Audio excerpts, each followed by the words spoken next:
Hello दोस्तों, आप सभी का स्वागत है लर्निंग इंडिया में।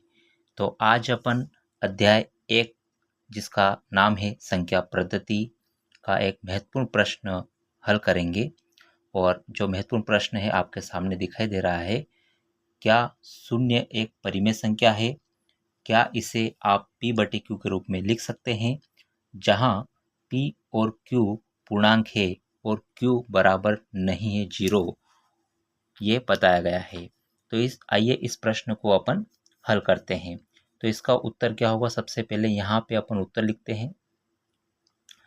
तो जैसे यहाँ पे उत्तर लिखा है और इसका उत्तर ये होगा हाँ, हाँ शून्य एक परिमेय संख्या है। तो यहाँ लिखेंगे शून्य एक परिमेय संख्या है। हाँ, शून्य एक परिमेय संख्या है। हम यहाँ लिखेंगे हम इसे p/q के रूप में लिख सकते हैं,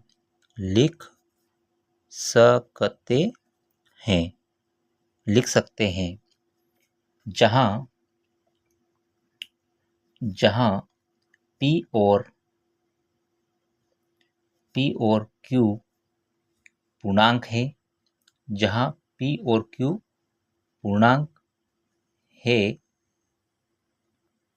q पूर्णांक है, और q बराबर नहीं है 0। उदाहरण जैसे समझेंगे, उदाहरण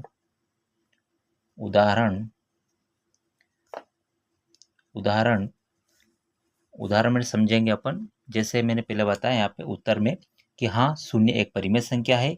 हम इसे p/q के रूप में लिख सकते हैं, जहां p और q पूर्णांक है और q बराबर नहीं है 0। उदाहरण में समझेंगे, जैसे यहाँ पे लिखा है q बराबर नहीं है 0। नीचे जो q लिखा हुआ है ये 0 नहीं होना चाहिए। अगर ये 0 होगा तो ये परिमेय संख्या नहीं होगी, इसलिए q बराबर 0 नहीं होना चाहिए। जैसे यह मानते हैं 0 लिखते हैं, तो 0 के नीचे कुछ नहीं होता है, इसके बटे में कुछ नहीं होता, तो क्या होता है? 1 होता है, जिसे p/q के रूप में अपन लिख सकते हैं। देखिए यहाँ पे q का मान क्या है? 1 है और p का मान क्या है? 0 है। तो ये क्या है? एक परिमेय संख्या है। तो शून्य क्या हो गई? एक परिमेय संख्या हो गई।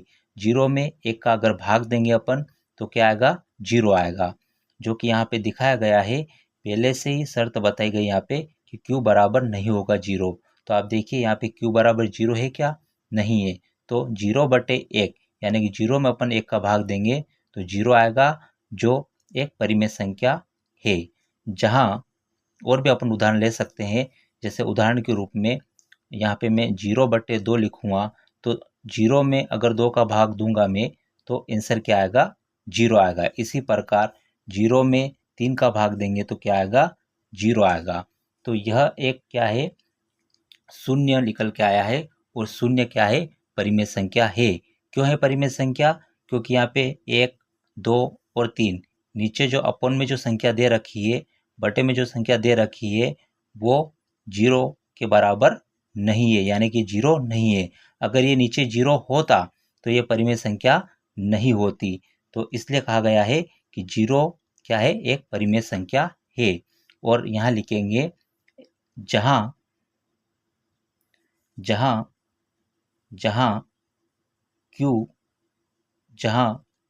q बराबर नहीं है 0। तो यही क्या है? इसका करेक्ट आंसर है।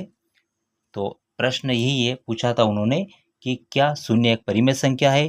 क्या इसे p/q के रूप में लिख सकते हैं? तो हाँ, शून्य एक परिमेय संख्या है। हम इसे p/q के रूप में लिख सकते हैं, जहां p और q पूर्णांक है और q बराबर नहीं है 0। उदाहरण 0/1 बराबर p/q, 0/2 बराबर 0, 0/3 बराबर 0, जहां q बराबर नहीं है 0। ठीक है, तो आज का इतना ही। नमस्कार दोस्तों, थैंक यू।